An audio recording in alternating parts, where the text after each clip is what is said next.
No, okay, right here.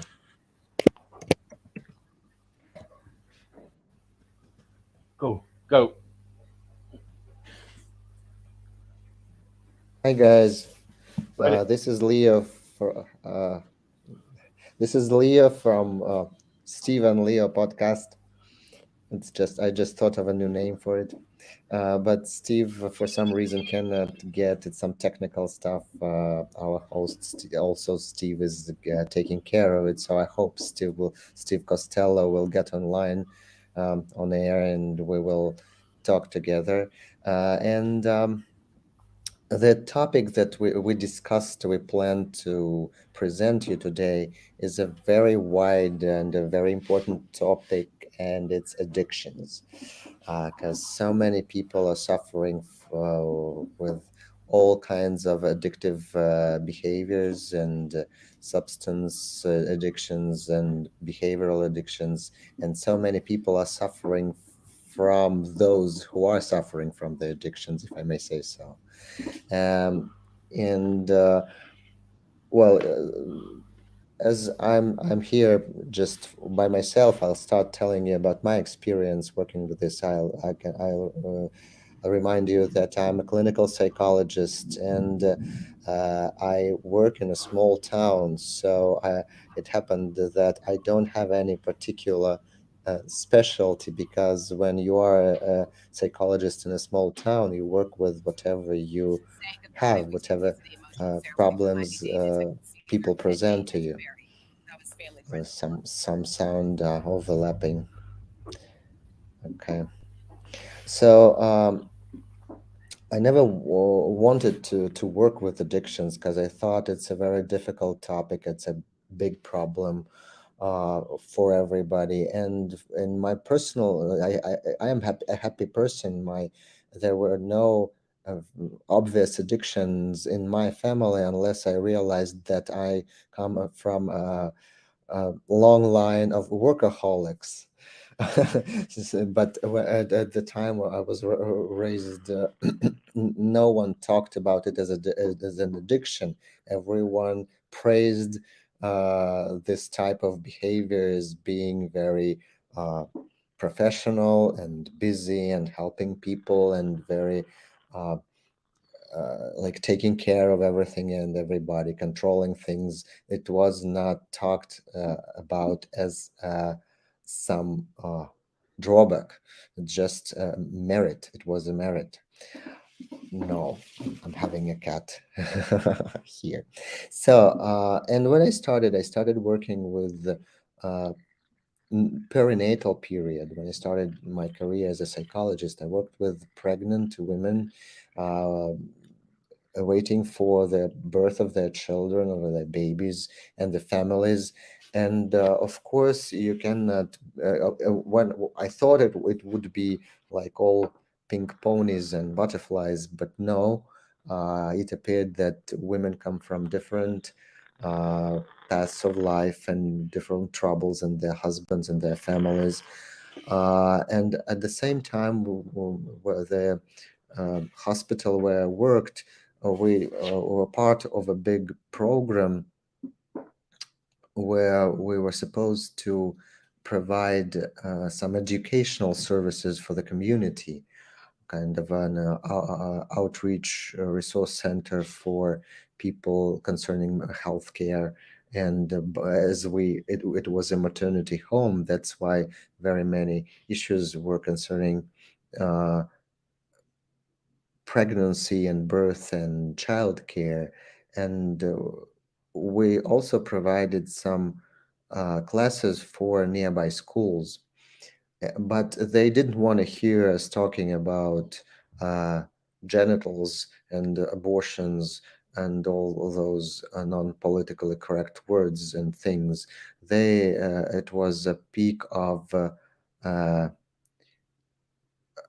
wide range of drugs appearing, because well, it was more alcoholism, but a lot of drugs came in, and many teenagers started using them.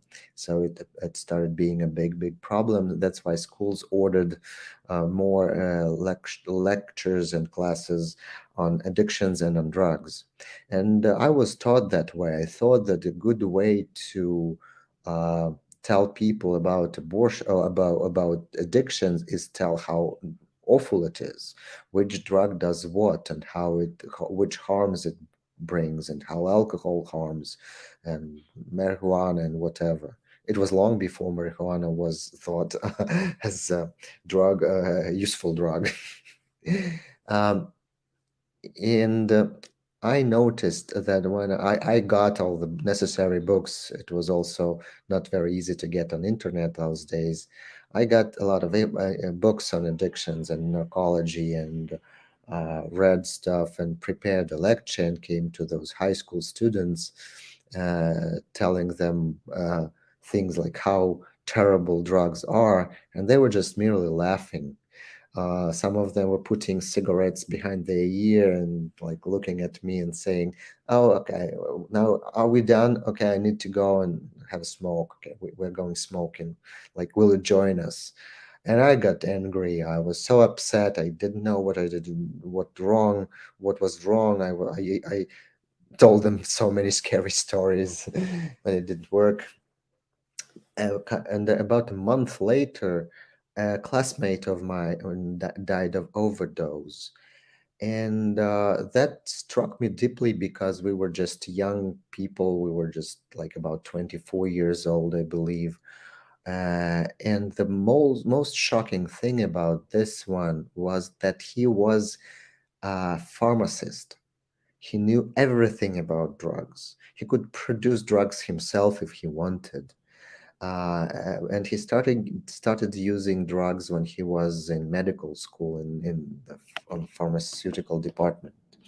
And he tried to stop, but then he got back with the drugs again, and then again stopped, trying to abandon this habit, this his addiction.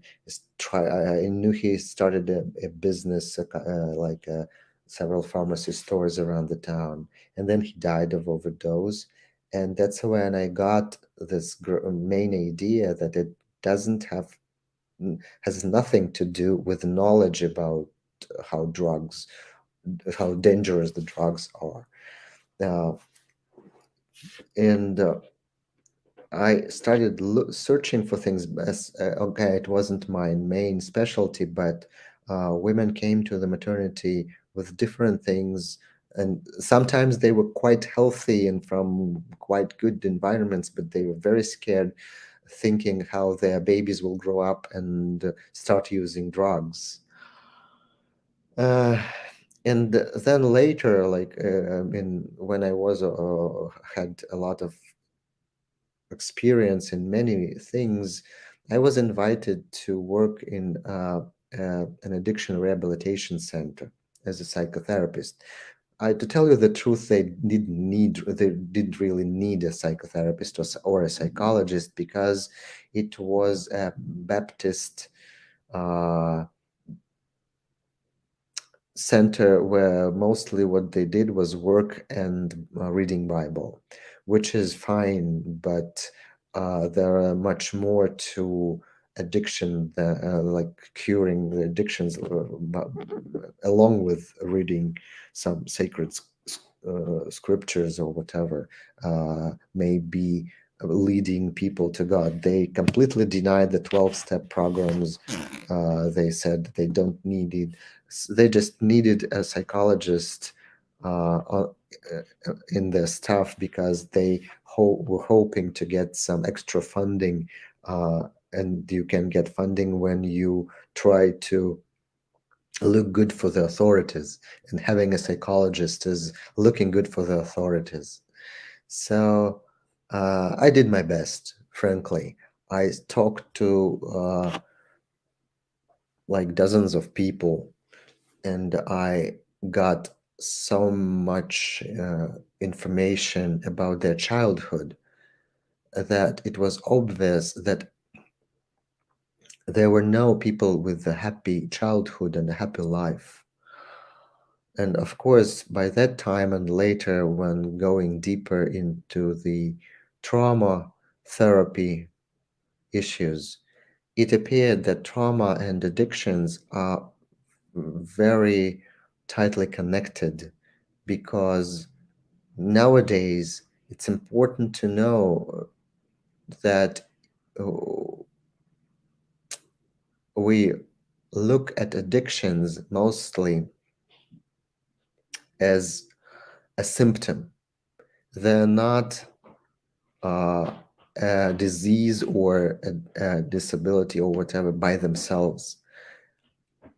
Addictions of all types are nowadays considered to be symptoms of some unbearable pain that people bear within themselves, and use whatever method work immediately, whatever tools work immediately to somehow either to seize the pain, not to think about things, not to feel some sensations in their bodies, not to remember some things from their past. Or another way, other part of it, other side of it is uh, reproducing some feelings, some emotions, some states uh, in the body, in the behaviors that cannot be reached otherwise. You know that many people, when they're drunk, become like kind of emotional and even kind, unless they do it more, and then turn bad. Some people become think themselves strong and show a lot of aggression. Not one reason in that is that they cannot control it, but the other side is that they cannot afford to be brave and strong and aggressive, when they're not drunk. Of course, it's not such a straight line between those states, but at the same time, it's part of the picture. And of course, not only substances use abuse is considered as an addiction, or may show as itself as addictive behavior.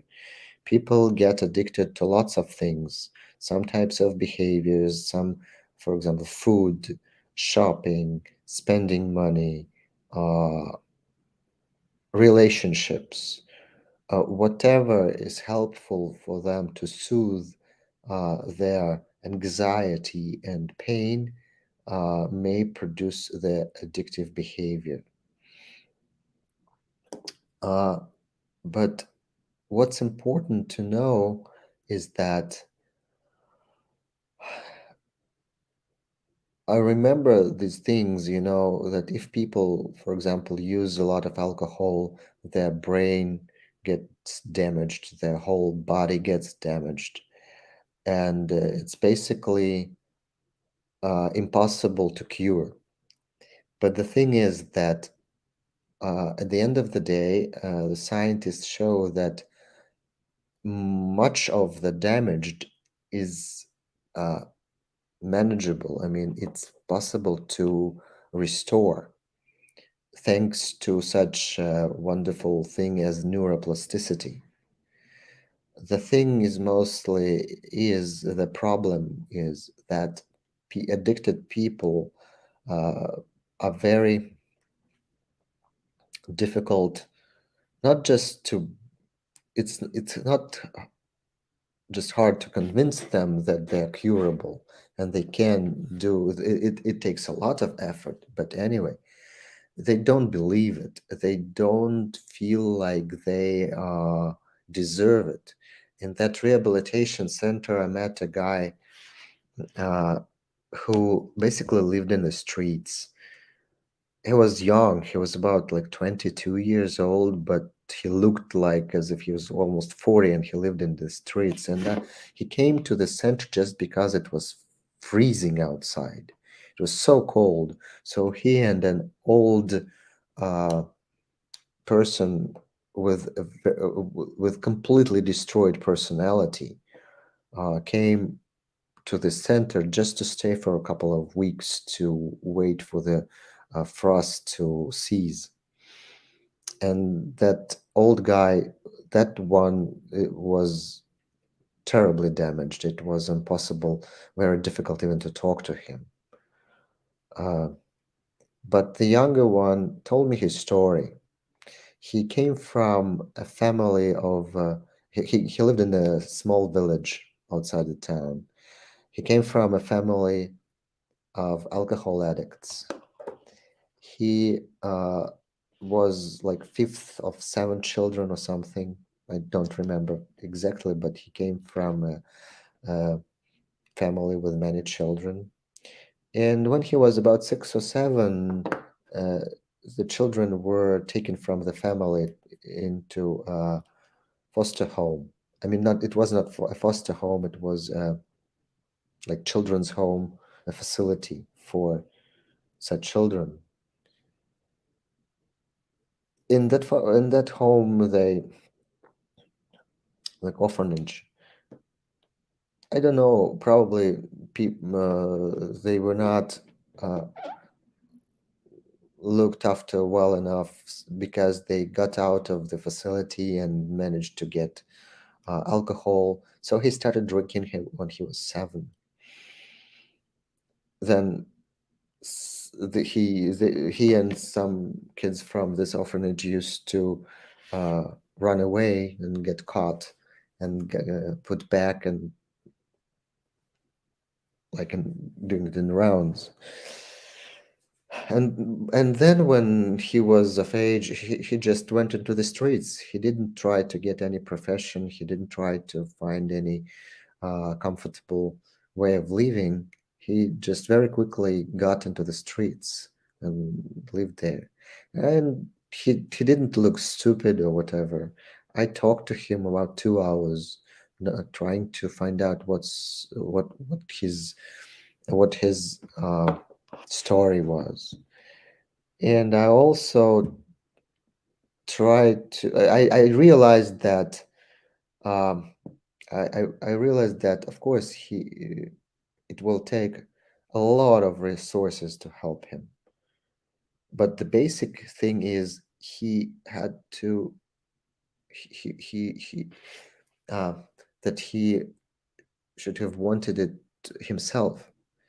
And I tried to tell him that the mechanisms of how it works and how he can be helped, and then he could reverse a lot of things, that the terrible things that happened to him are important in his life, but uh, they are reversible. And in his case, of course, it would have taken a lot of time and effort and many different ways of helping him all at once, physical help and medical help and psychological help. But you should have, should see, should have seen the look in his face. It's just disbelief. Like, are you kidding me, man? And 2 days later, he left. He didn't even try to get into his mind that he can have any other way of life. And that's the problem with those persons' personalities that are formed in such terrible environments. In one of the previous podcasts on trauma, we told you, Steve and I mentioned uh, the ACE studies.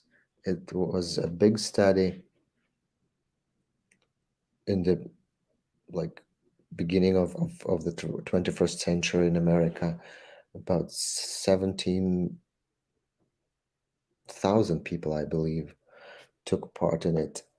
And the study showed that uh, adverse childhood experiences, that's how the ACE studies is uh, explained, it have a tremendous effect on whatever happens to this person later.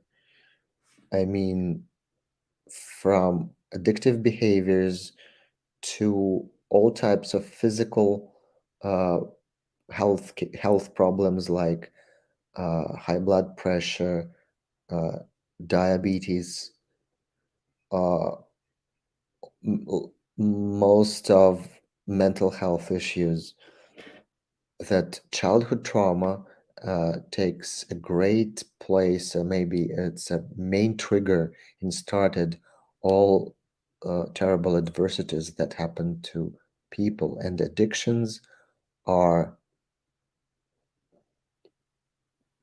based on that, on the way the person is raised, whether it's family, the addicts in the family, depressive parents, uh, divorce, incarceration in the family, physical abuse, emotional abuse, sexual abuse. And those were people not from the worst neighborhoods in town. They were just middle aged Americans with typical lives. Uh, what if it's a family or the child's life that is uh, considered abnormal by everyone? It raises the probability of having an issue with mental health or physical health or behavioral problems hundreds percent, not just 1 or 2% or 9% or whatever. It's 400% in some cases. You can find this study and the questionnaire on ACEs online, and then to make sure that you see the result. Uh, and and another uh, great author and great doctor who speaks a lot on addictions, Gabor Mate, a physician from uh, Vancouver, British Columbia, Canada. Uh, he's now one of the leaders in promotion of trauma-informed care and therapy for addicts. He also says that in his experience in working with uh, drug addicts for 12 years, and he never met a person who wasn't traumatized as a child, who hadn't been traumatized as a child. That's why it's so important to get into oneself, into one's childhood issues, and see the line connecting to the troubled childhood, because it's not necessarily some big event that happened to a child. We consider childhood a formative period of human life. I mentioned today that I worked and I still work with uh, perinatal services, and I keep telling the future mothers, the expectant mothers, that childhood is not some uh, like a child is not a different person than anybody than an adult. Childhood is a period of human life. For many like centuries, children were not valued as people, as humans. For many centuries, children were thought to be some little sinful creatures that have to be mm, must be disciplined and taught, and the sin must be beaten out of them. They should behave as if they are robots and machines, and they should be seen but not heard. And no one cared about child's emotions. Uh, and it's a tradition. It's a big tradition in Western culture, in many cultures, uh, as if we are making a child out of nowhere. But it's a human life. It's a period of formation of all uh, basic traits. And but it's I don't believe that a child comes to this world as an empty bottle, which you fill in. But at this there is a, a kind of a person there which needs to be formed as a personality, and it is formed by personality, by the circumstance in which the child is being risen with, or the parents, whatever happens to the parents, whatever the child experiences through their hands. uh, uh, I'm sure that everyone should know about the works of great British psychoanalyst Donald Woods Winnicott, who speaks about mother-child relationships in early infancy and the type of holding of the baby. What holding the baby gets, not in the sense of just touching and carrying from one spot to another, but the arms, the atmosphere that mother creates around the baby, uh, whether it's anxious, whether it's uh, uh, attached and bonding, where there's love and calmness, or it's a mother that is kind of depressed by herself, herself depressed and or ill or anxious, and the world around the baby is difficult to bear. The baby doesn't get the emotional needs met, sometimes physical needs. And some people in trauma therapy are sure that they have had a wonderful childhood, that their parents cared about them. But then, when you try to find out why the person is anxious or troubled or addicted or whatever, you can just guess that sometimes even the regular practice of sleep training or scheduled feedings or letting regularly performed towards the child bring that uh, terrible uh, sense of being abandoned. It doesn't mean that the mother doesn't love the child, but when the child doesn't get, the baby doesn't get the immediate uh, help to soothe the pain or distress, or to to be shown the love and attachment and touch uh, just by regular practice. Uh, it makes the child.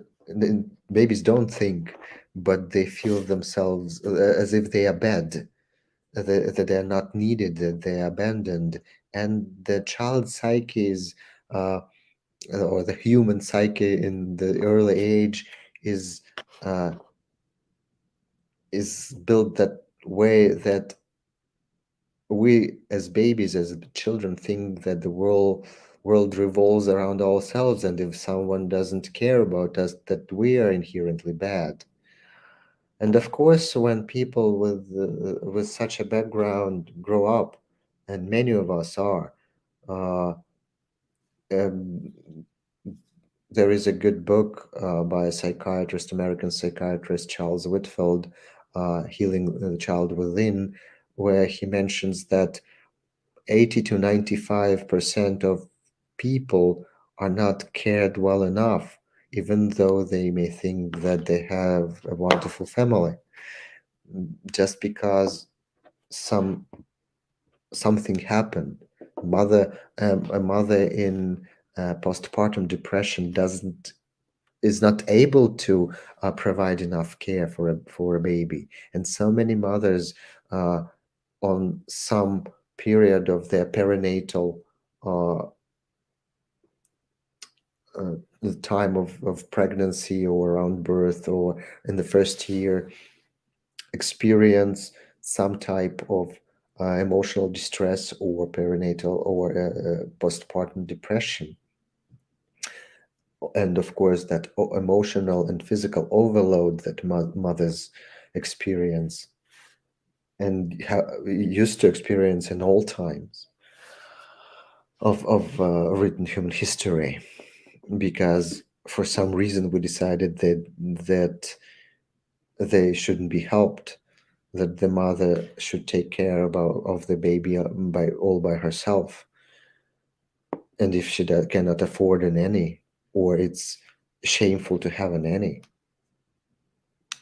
it also brings a child to this position where the baby doesn't get enough help. So, and when you grow up, you feel abandoned, you feel empty, you feel painful, you feel upset all the time, you feel nervous. And for some people, having a glass of wine sometime, well, or a beer or a cigarette, most of the time it feels bad. It doesn't taste good. It makes you, cigarettes make you cough.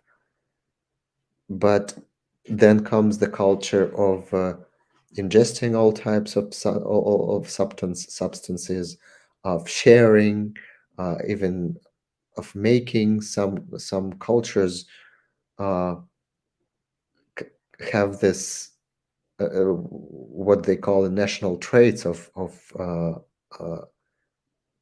substance abuse, and they teach, or you see your parents or your uncles or friends of their parents getting drunk all the time or using whatever is available, or working all day and night, always distracting themselves from all types of problems which are felt within the body. It feels bad, but when you drink it, it feels better because it helps you to distract yourself from this pain. That's why we have a pandemic of depression and anxiety disorders, a pandemic of addictions of all types, social media addictions, searching for approval, or just being distracting by listing the feed and watching the news. Um, Lots of stress, uh, overload of work and information. Most people need to be distracted. But the thing is that the basic trauma care involves changing your lifestyle, involves changing the way how you take care of yourselves, because most of the drugs just make you more distressed and more depressed. They are good, probably may feel good for some time when you take it, but then they um, uh, make you feel worse. And most people take more drugs to get better, because not just because they don't know it's bad, but because they feel so bad they need to uh, soothe the pain immediately.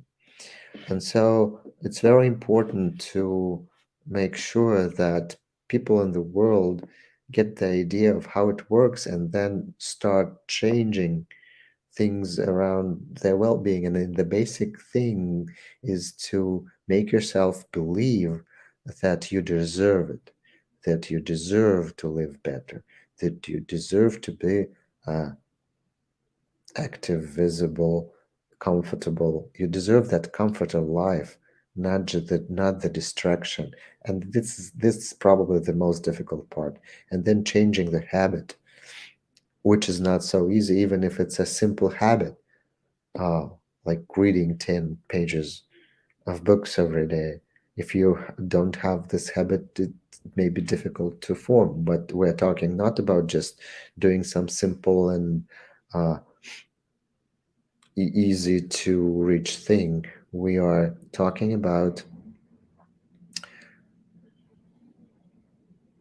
uh, dropping a very difficult and very important habit.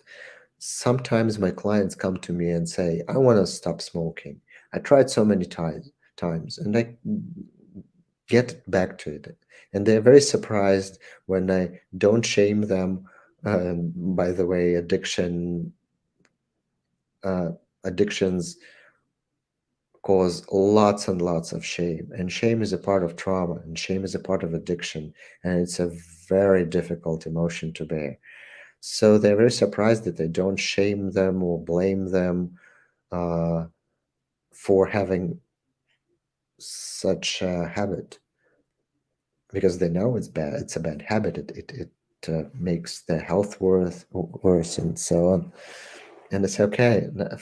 I, I cannot take this uh, like lollipop from you because it brings you to like it helps you to feel somewhat different. First, let's check out how you feel when you smoke, and they smoke anyway. So for the start, for the like in the beginning, I say, okay, now you smoking is a real moment of rest. Don't just stand there and smoke quickly just because you think you have an urge to smoke, thinking of how bad you are and or whatever. Just get mindful about your smoking, how you do it, what makes you smoke, how you feel, how the cigarette touches your mouth, how it feels in your fingers, how it smells, whatever. And then we decide, we see what uh, state it brings you in. And let's cultivate the state then without the cigarette. And I usually work with such a. I don't usually work. My clients. I have sometimes I have clients with addictions, which it's a straight question to me. I need to get rid of rid of an addiction. Alcohol, gambling. Gambling is getting more and more difficult nowadays. By the way, because you don't have to go someplace, you just get your smartphone and you get whatever you need. You can get a loan, money loan. You can uh, gamble whatever you want. It's much more difficult now to make this to make this period of uh, getting to gambling behavior, uh, to check the steps and sensations, because it happens so fast. So I have such clients, but it's not necessarily they come for addictions. They come for the issue of relationships. Very often, the codependent people, which is a different topic and a very important one, that people around the addict, what they feel, why they have happen to in this position, uh, what help they need. And very often, wives and mothers bring their sons and sometimes daughters to take care of addictions. They don't believe in psychology. I mean, the addicts don't believe in psychology. They are not sure they want to get rid of this problem. Mm, but very often people smoke. They come with different issues, but they say like, I drink or I smoke." Because everybody who comes to me, I start asking about how they rest, what they do in the evening, when they come home from work, and they say, "Oh, I have a couple of a beer or two." Okay, how often? Every night. Okay, okay. Let's. Do you want to talk about that? No. Um, but the thing is to uh, get mindful about what you're doing. It's a first step, that you are able, that it's important for you. Well, it's harmful. It's harmful for the addicted person. It's harmful for people around it. It's harmful for the economy. A person, an addicted person, is a cannot work well enough. Is not productive. Is not effective. I mean, that's not necessarily male. Problem, it doesn't matter. The gender is not important here. Uh, and again, I probably repeat myself, but it's important to believe that every person in the world needs compassion. That any addict needs compassion. It doesn't mean they can do whatever they want, because they do harmful things, and very harmful things, very terrible things are done by addicts very often. But the basic idea is that we can cure this problem when we are compassionate enough to understand that these people need care and need understanding, need to be listened to, and need to be taken care of through their whole life. I mean, in therapy, they have to be heard. So it doesn't mean you approve of the things they do, but at the same time, when, like, putting the things in this way that no, you shouldn't do what you do, but you can be taken care of, get special help. Because another thing is that the people who are around are not their rehabilitation centers or professional helpers. They are codependent themselves, and they need care and help. Very often it's the issue of leaving this destructive relationship. Some Very often, for codependence, it's important to let the addict live by themselves. It's a terrible thing, but